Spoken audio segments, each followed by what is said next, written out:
Hello everyone. तो जैसे आप सब लोगों की डिमांड है कि रिटेल का पेपर जो है उसको सोल्व किया जाए, तो मैंने ये रिटेल का मुझे मिला है ये एक पेपर, मैंने इसको सोल्व किया है। सभी सेट में जो अलग अलग सेट हैं उनमें क्वेश्चंस जो हैं वो लगभग सेम ही होते हैं, बस ऊपर नीचे होते हैं या एक दो ज़्यादा से ज़्यादा चेंजेस होते हैं। तो मैंने आपको ये वाला पेपर सोल्व करके दिखाया है। एंड इसका जो सेट है, सेट 4 है ये, ठीक है। तो सेट 4 जो है ये सोल्व किया हुआ है। आप लोग आंसर्स मिला लो एंड आई होप आपके अच्छे नंबर आएंगे। तो हम लोग स्टार्ट करते हैं क्वेश्चन नंबर 1 से। आप लोग मुझे कमेंट में जरूर लिखना कि आपका पेपर गया कैसा, ठीक। फर्स्ट क्वेश्चन जो है हमारा, which one of the following is not a benefit of being an active listener, ठीक है। एक्टिव लिसनर का बेनिफिट क्या नहीं है? तो compete with others। Active listener जो होता है वो दूसरों से कंपटीशन नहीं करता, बल्कि वो उनको ध्यान से सुनता है और उनको कोऑपरेट करता है, ठीक है। तो नेक्स्ट जो है हमारा, अच्छा हिंदी वाले पेपर मैं सॉल्व नहीं कर रही हूँ, मैं इंग्लिश वाला कर रही हूँ। आंसर्स तो सेम ही होंगे ना, आप लोग देख लेना, ठीक है। Name any two common personality disorder, कोई भी दो पर्सनैलिटी डिसऑर्डर के नाम लिखने थे, और ये मैंने आपको जो पेपर कराया था उसमें भी आए थे, ठीक है। तो बॉर्डर लाइन डिसऑर्डर होता है और एक नार्सिस्टिक डिसऑर्डर होता है। आप कोई भी जो भी आपको याद हो पर्सनैलिटी डिसऑर्डर लिख सकते हो। What is the quality of being aware and conscious of one's self in the present moment called self awareness? Self awareness बोलते हैं अगर आप किसी भी, जैसे मान लो मैं अभी बैठी हूँ यहाँ पर और मैं पूरी अवेयर हूँ कि मैं क्या बोल रही हूँ और मेरे को क्या करना है, तो इसे सेल्फ अवेयरनेस बोलते हैं, ठीक है। क्वेश्चन नंबर 4 है, which keyboard shortcut used to select the entire document? Control plus A, control plus A से आप सेलेक्ट कर सकते हो। ये भी उस सैम्पल पेपर से मिलता जुलता क्वेश्चन था। विच of the following is not a common entrepreneurial competency, ठीक है, मतलब एंटरप्रेन्योरल की ये क्वालिटी नहीं है। क्या नहीं है? ये है स्टबर्डनेस। स्टबर्डनेस का मतलब होता है जिद्दीपन। तो जिद्दीपन नहीं होना चाहिए, उसे इंफॉर्मेटिव होना चाहिए, परसिस्टेंट और इनिशिएटिव होना चाहिए। Which green job encourage many people to have their on organic gardens on rooftop, ठीक है। छत के ऊपर गार्डन लगाने के लिए कौन एनकरेज करता है? अर्बन ग्रोअर्स बोलते हैं इसको, ओके। क्योंकि नेचुरली अर्बन मतलब शहर, शहर में ही हम लोग छत पर गार्डन लगाने के लिए मोटिवेट करेंगे ना। गांव में तो बहुत जमीन है, वहां क्या जरूरत है छत पर गार्डन लगाने की। तो कुछ चीजें मिलती जुलती हैं, आप उनसे अगर थोड़ा सा दिमाग लगाओगे तो आपको आंसर्स पता लग भी जाएंगे, ठीक है। इनफैक्ट लग गए होंगे। In shelf placement, lower shelf should contain products or those products that people seek out and purchase regardless of price information. Destination का मतलब है कि दूर रखना, मतलब ऐसी कुछ ऐसी शेल्फ के ऊपर हम जब चीजें सजाते हैं तो हम कलरफुल, कॉस्टली और फ्रेगाइल, फ्रेगाइल होती महंगी चीजें, महंगी चीजें हम नहीं लगाते लोअर शेल्फ पे। हम डेस्टिनेशन वाली चीजें लगाते हैं जिनको कि मतलब कोई ऐसी चीजें जो कस्टमर को दूर जाने के लिए, मतलब जैसे कि इजीली अवेलेबल हो जाए घर के पास, ऐसी चीजें कस्टमर की इजी अवेलेबल वाली लोअर शेल्फ पे रखी जाती हैं। नेक्स्ट है question number 2, the best selling height on any display is between shoulder and head आएगा यहाँ पर, ठीक है। मतलब कंधे कंधे और सिर के बीच का गैप भी हो सकता है, आप इसको आई और बेल्ट का गैप भी ले सकते हो, शोल्डर और बेली का गैप भी लिख सकते हो, ठीक है, कुछ भी लिख सकते हो इसमें। QR stand for quick response, quick response मतलब जल्दी से आपका पैसा जो है ट्रांसफर हो जाता है QR स्कैन करने से। नेक्स्ट है point of sale equipment is also known as accounting machine, point of sale को अकाउंटिंग मशीन भी बोलते हैं। The dash supervisor is in charge of the staff that directly assist the hotel guest, hotel front office, hotel front office जो होते हैं वो hotel guest को control करने के लिए होते हैं main. Shelves are for display and not for storage, shelves जो होते हैं ये डिस्प्ले करने के लिए होते हैं, स्टोरेज करने के लिए नहीं होते, ये तो आपको पता ही है। स्टोरेज करने के लिए तो वेयर हाउस होते हैं।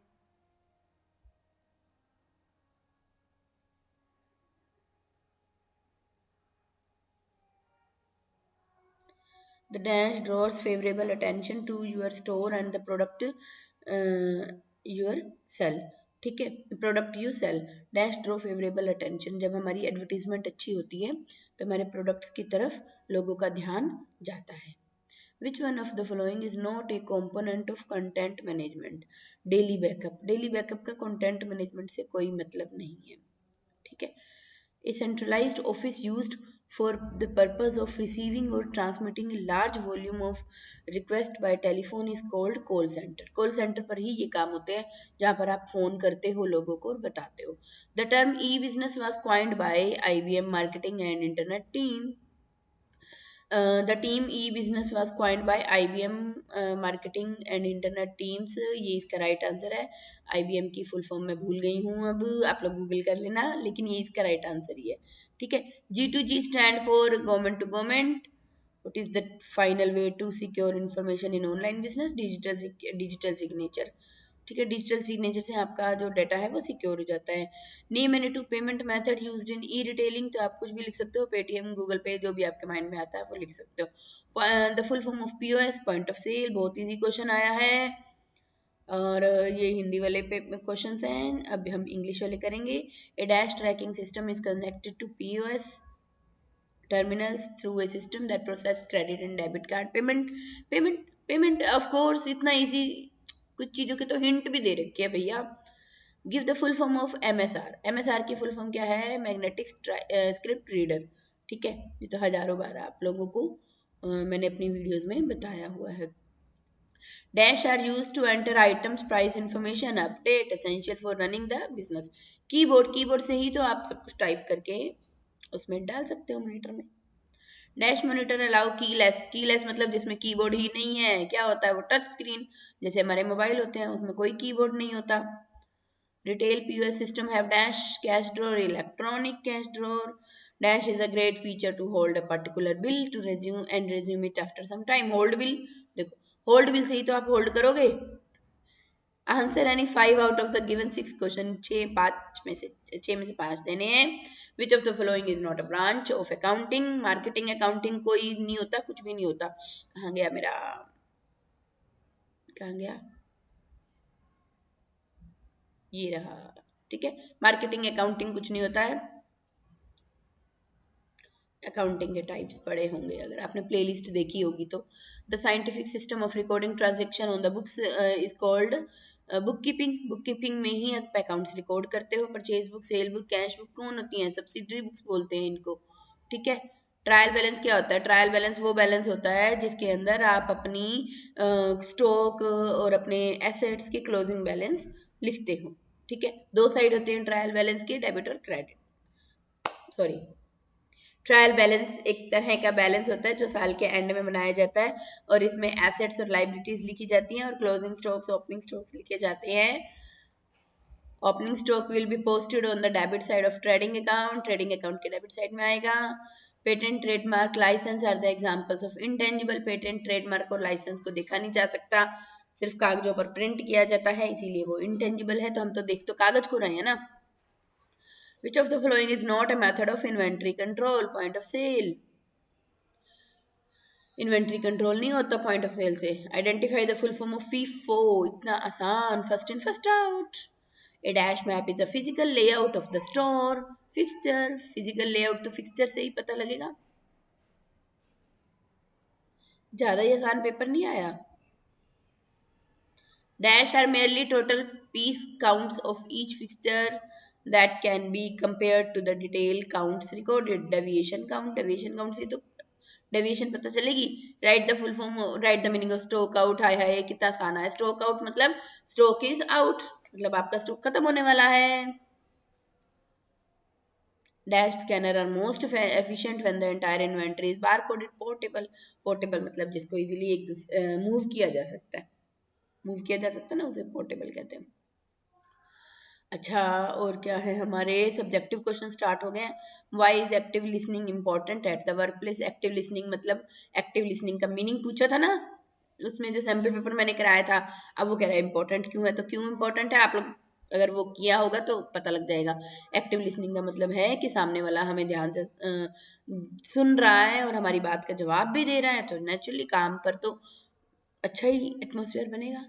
What do you understand by dreaming big? ओए होए, ड्रीमिंग बिग मतलब आप ड्रीम बिग कर रहे हो, बड़े सपने देख रहे हो, बड़े गोल रख रहे हो, तो उसका फायदा क्या होता है?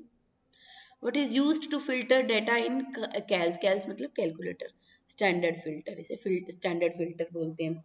लिस्ट एनी 4 एंटरप्रेन्योरियल कॉम्पिटेंसी, 4 तरह की एंटरप्रेन्योरियल कॉम्पिटेंसी बताओ। अरे इनिशिएटिव लेना, क्रिएटिव बनना, रिस्क टेकिंग लेना, कोऑपरेटिव होना, टीम वर्क करना, कितने सारे तो हैं।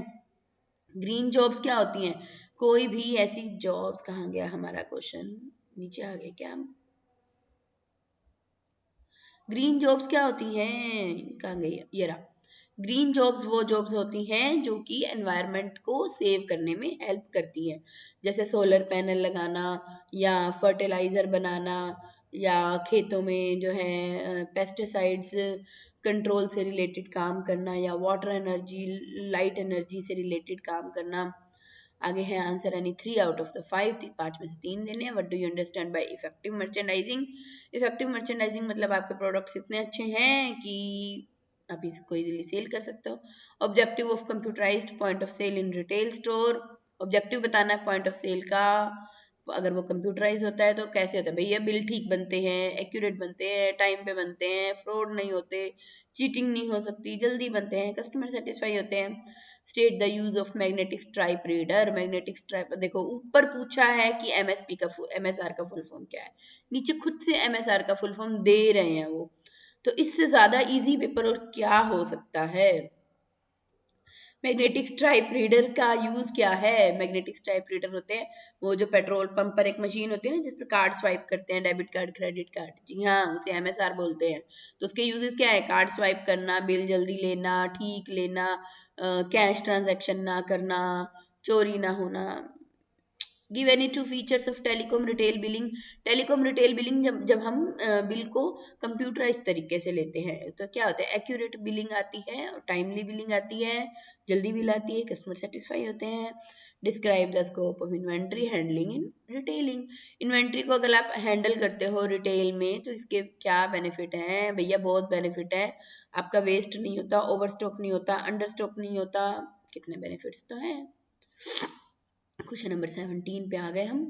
The popularity of e retailing is increasing day by day. अच्छा, state any 3 benefits of e retailing. E retailing के बेनिफिट बताओ। कितनी बार बताएंगे? ई रिटेलिंग मतलब जो हम ऑनलाइन बिजनेस करते हैं, अमेजोन पर, फ्लिपकार्ट पे, मीशो पे, उसके फायदे क्या है? 24/7 बिजनेस कर सकते हो, सही बिजनेस होता है, फ्रॉड नहीं होता, प्राइस सही लगते हैं, चीजें घर पे आ जाती हैं, बहुत ईजी है भैया पेपर। एक्सप्लेन ऑप्ट इन ई मार्केटिंग। ई मार्केटिंग बताओ क्या होता है? ई मार्केटिंग अगेन ऑनलाइन मार्केटिंग, आप मेल के थ्रू, फोन के थ्रू, या जैसे भी आप अपनी मार्केटिंग कर रहे हो। इंपॉर्टेंस ऑफ पीओएस मार्केटिंग, कितना आसान है। पीओएस मार्केटिंग मतलब पॉइंट ऑफ एरिया जहाँ पर आप बिल बना रहे हो, उसकी मार्केटिंग कैसे की जाती है? मैंने बताया भी हुआ आपको कि आप पीओएस वाली वीडियो देखोगे अगर, मैंने बताया हुआ है कि वहाँ पर आप छोटी छोटी चीजें डिस्प्ले में रख सकते हो, जो आपको एडवर्टाइज करनी है अपने प्रोडक्ट्स, उनको रख सकते हो। क्वेश्चन नंबर 20 है सेल्स। देखो इतना इसने ना, इसमें पूरा मैंने पढ़ा है, इतना घुमाने की जरूरत नहीं थी। सेल सुपरवाइजर ये होता है, वो होता है, उसका काम ये होता है। What according to you are the essential characteristics for a sales. Sale supervisor की विशेषताएं, कैरेक्टरिस्टिक्स बतानी, सेल सुपरवाइजर क्या काम करता है, बना लोगे आप, इजीली कर लोगे। Explain any 4 component of point of sale. Point of sale में से कुछ ज्यादा ही क्वेश्चंस आए हुए हैं और बहुत इजी भी आए हुए हैं। कंपोनेंट्स क्या होते हैं पॉइंट ऑफ सेल के? कंप्यूटर है, कीबोर्ड है, बारकोड स्कैनर है, प्रिंटर है, माउस है, ठीक है। State any 4 limitations of accounting. Accounts की लिमिटेशंस बतानी है। हिस्टोरिकल प्राइस अगर आपने लिया है तो प्रॉब्लम आएगी। मान लो मटेरियलिस्टिक इंफॉर्मेशन जाती है इसमें, अकाउंटेंट को पूरी नॉलेज नहीं है तो प्रॉब्लम आती है। आपके डेटा सही नहीं है तो प्रॉब्लम आती है। अकाउंटिंग कन्वेंशंस बतानी है। कन्वेंशन मतलब आप किस बेसिस, किस नियमों पर काम करते हो, आपको वो बताना है। Describe the role of stock keeping unit. Stock keeping, SKU. SKU क्या है? जिस मेजरमेंट में आप अपना स्टॉक रख रहे हो उसे एसकेयू बोलते हैं। उसका इन्वेंटरी में बहुत महत्व है, उसके बेसिस पर ही आप अपना स्टॉक कैलकुलेट करते हो, काउंट करते हो, चेक करते हो। बहुत आसान पेपर है। आई थिंक आपके ना इसमें 60 में से 55 मिनिमम सबके आने चाहिए। तो wish you all the best. Paper मैंने पूरा करा दिया। जितने जितने तुम्हें लगते हैं ना कि मेरे इतने नंबर आएंगे, इतने नंबर आएंगे, मुझे बताना कमेंट में, ठीक है। Bye bye.